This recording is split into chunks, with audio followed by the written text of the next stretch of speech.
Hello guys, today I'm going to show you a motorized rotary switch, a homemade motorized switch. It's a 36-way motorized rotary switch. It's totally homemade.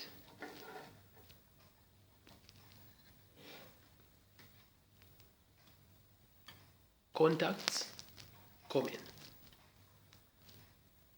Contacts.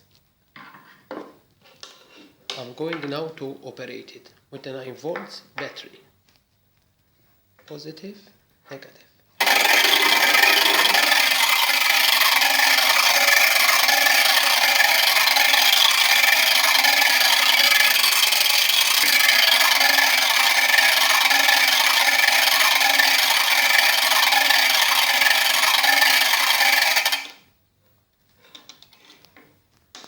Motor with gearbox.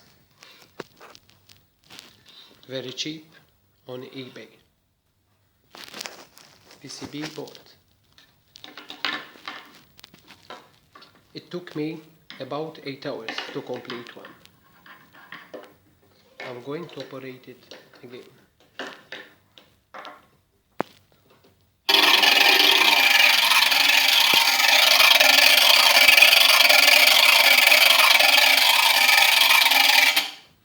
Okay guys, hope you enjoy it. Bye.